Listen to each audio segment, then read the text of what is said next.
demo this week. What are we doing, Kyle? You remember?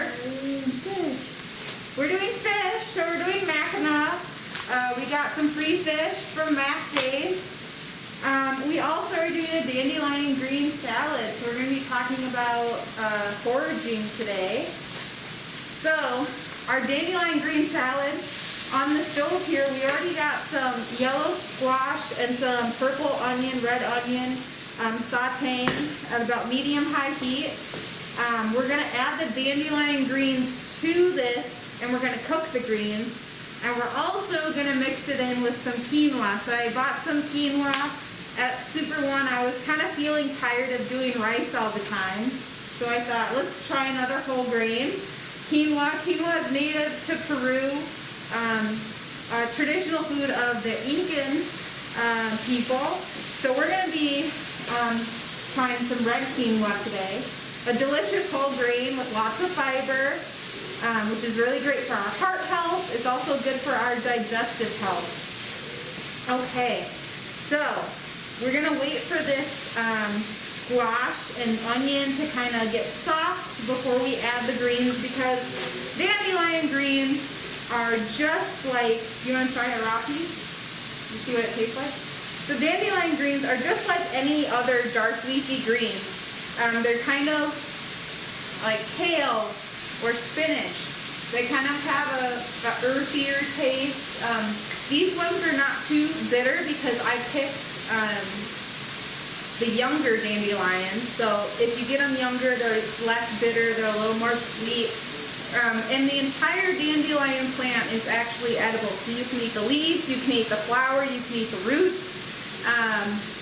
We just did the leaves today. I did the leaves because it's early spring, and I wanted to save the flowers because dandelions are one of the first food sources for our pollinators.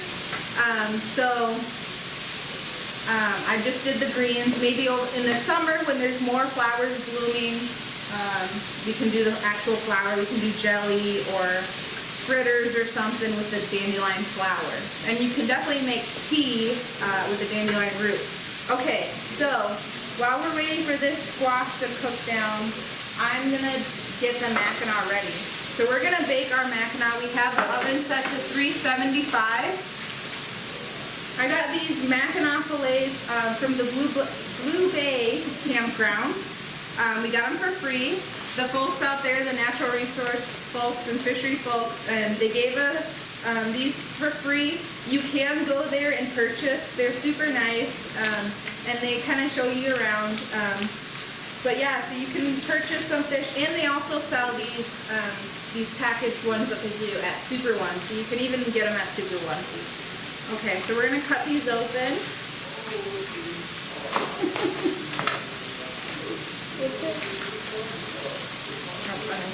And this is kind of a fun meal because we're eating invasive things today. We're eating invasive Mackinaw, we're eating dandelions, which are a weed. There are some native dandelions to Montana, such as the thorn dandelion, but the typical ones you see from like Europe are invasive, the ones that you might see in your yard, but you can still eat them, which maybe is a good thing. Eat all those invasive plants and animals. Okay, let me do it. It's easier to do on the cutting board. So we're just going to lay our fillets down on a baking sheet that's been sprayed with olive oil. And Mackinaw, just like most fish, they're going to have some really great healthy fats. However, Mackinaw, because it also can be a bigger, deeper fish, it eats smaller fish, you do have to be careful about toxins such as mercury. And so typically, if you look at the guidance on potential toxins, depending on where you fish or what fish you're eating, they have a great guide that you can look at. Look up a specific stream, a specific creek, a lake, to make sure the fish you're eating is safe. But they do recommend that you avoid the bigger, huge Mackinaws, because the bigger they are, the more likely they are to have accumulated those toxins like mercury. If you eat the smaller ones, there's less mercury or toxins, and that is especially important for women that are pregnant or trying to become pregnant, women that are breastfeeding, and small children. So the recommendation is to eat 2 servings of fish per week, and that is to try and make sure you're not eating too many toxins. But these ones should be okay. We got the smaller ones. Okay, so to our Mackinaw, I have 2 tablespoons of butter that I'm just kind of going to throw on there. I'm going to dice it up a little bit. So we're just going to kind of spread the butter out over the fish. If you want to do this part, Kyla, just spread that butter out over the fish. And then we're going to do the parsley. You want to do some of this parsley. We're going to sprinkle some parsley over our fish. We're going to do a little bit of salt as well.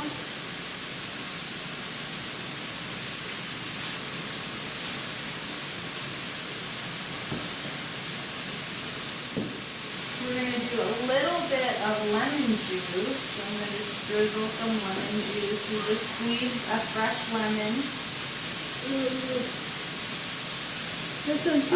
Yeah, a little. So we're going to leave some of the garlic for our dandelion salad. And actually I have extra lemon, so I'm just going to use it all. We're going to put lemon juice in our dandelion salad too, so we'll just use that other extra one. And then we're going to do a little bit of pepper. You got our garlic on there. A little bit of black pepper. I put some salt on there already. And then we're also going to add a little bit of white wine. Just a splash. Since we're doing Mediterranean theme this month, we talked about wine as part of the Mediterranean diet. We're not going to drink wine. We're on the job. But we're going to add wine to our food. Just a little bit. And the wine, it will cook down, so you won't get drunk from your fish. And I'm just going to take the foil and kind of cover it up a little bit, so it gets kind of steamy. And I'm going to kind of like fold the sides over.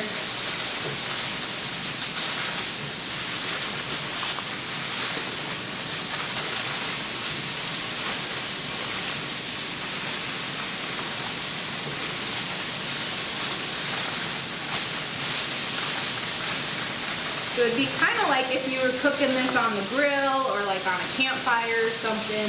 Wrap it in tin foil.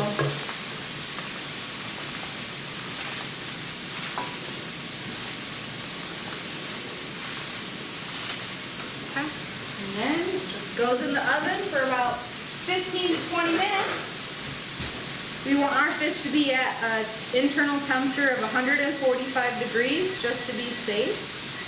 So I'm going to do 18 minutes, see how it does. Okay.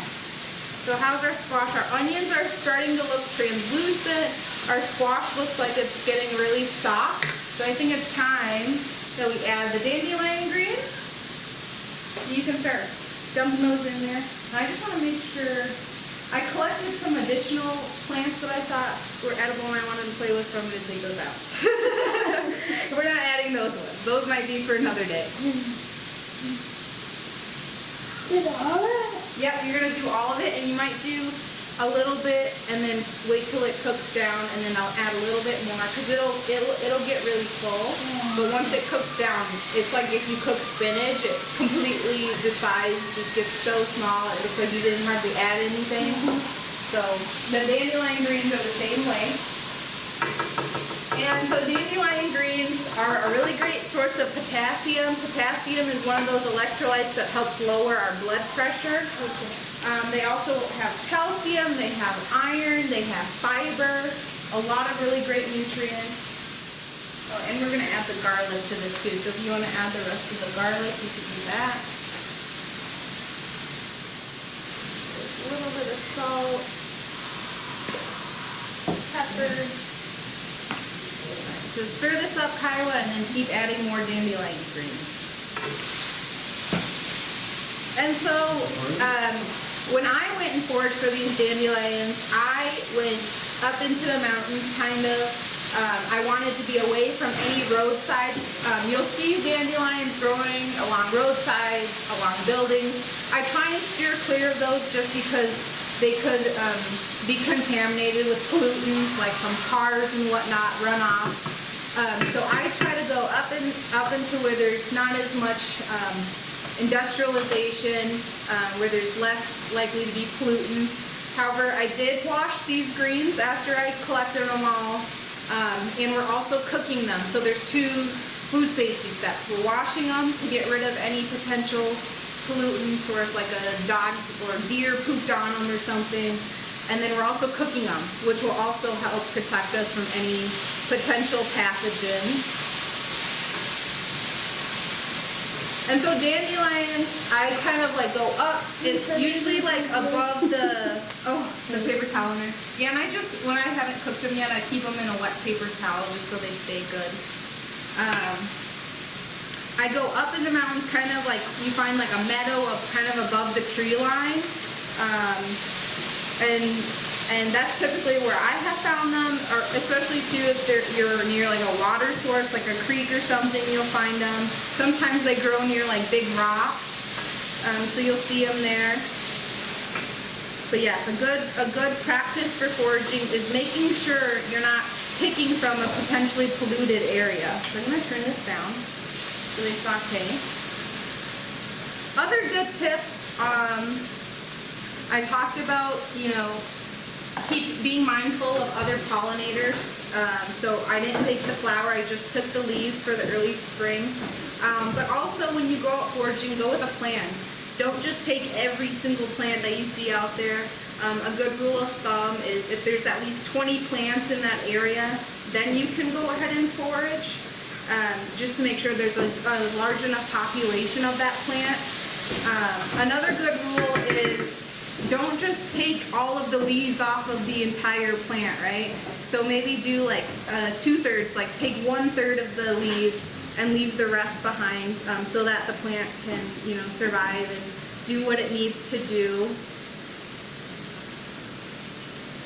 Also important for foraging is plant identification. There are plenty of plants out there that are edible, but they look very similar to a poisonous plant, such as hemlock or like wild parsley. So you definitely, if you've never foraged before, it's a good idea to go with someone that has, but also have references. So I have a plant identification guide book that I use. I also use the app iNaturalist to identify plants. So it's good to at least use like 2 identification sources to make sure that the plant you are foraging for or collecting is actually what you believe it is. So that's always a good idea. Don't want to eat anything poisonous. Oh, I used it for this. Oh, did you? Okay.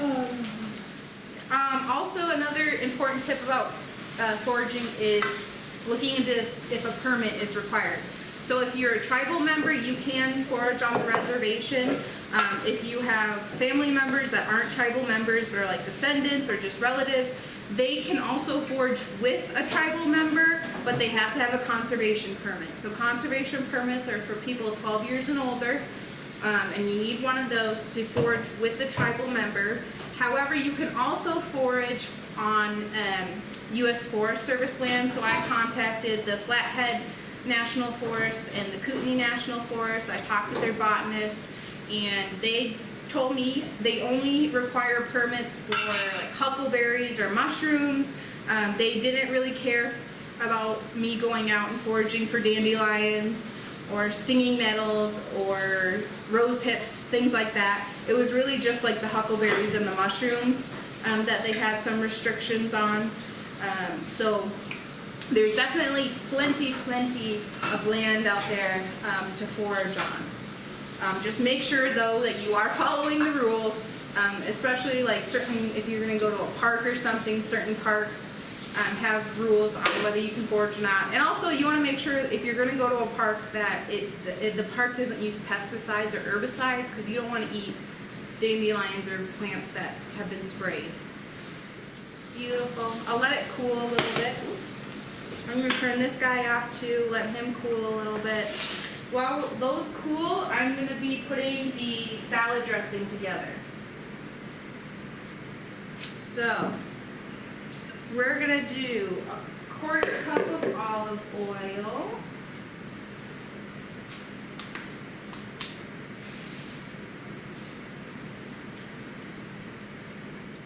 And we're going to do 2 tablespoons of whole grain mustard. So this salad dressing is kind of like a vinaigrette, a little bit.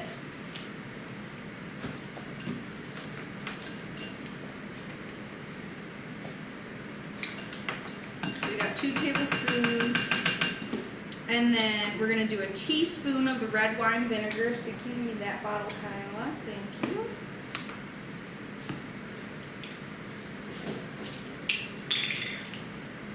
You want to do this one poured in? Yeah. Woo. Nice. And then I'm going to get that other lemon out. We're going to squeeze a lemon in here too. Perfect. Okay, that's good. Nope, that's good. And then we're just do a little salt and pepper. We'll start off with half a lemon, see how it tastes. So kind of stir that up. Add a little bit of salt. Oh, Yeah, those are. I took those off the heat, just so they can cool a little bit. Do a little bit of black pepper.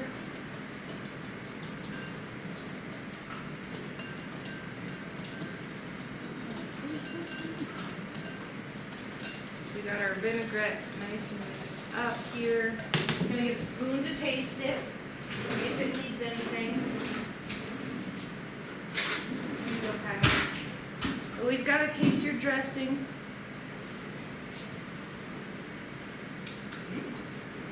I like it.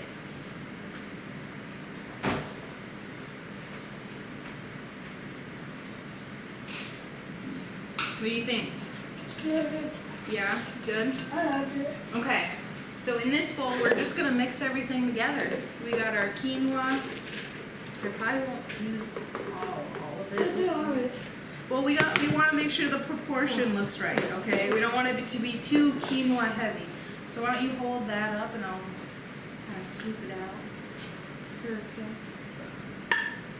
Yep, that looks good to me. And then just add the vinaigrette.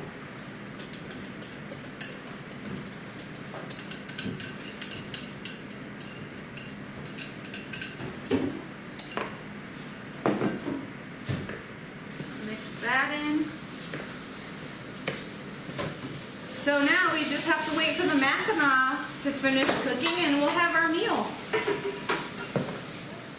Pretty much all the tips I had for foraging, just in general, remembering to be a steward of our environment, you know, pick up after yourself, making sure we're not taking the biggest, prettiest flowers to eat.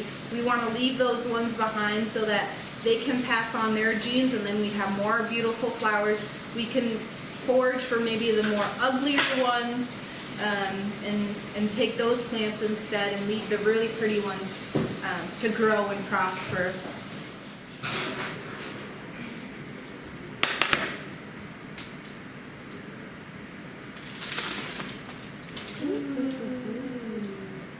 Doesn't that look good? I'm gonna go get my thermometer. Isn't that pretty? You want to take a picture of that before we plate it? This is our Mackinaw. Just came out of the oven. And our dandelion green salad with quinoa, yellow squash, red onion, and our mustard vinaigrette. And our final product, Mackinaw and our dandelion green salad. Delicious.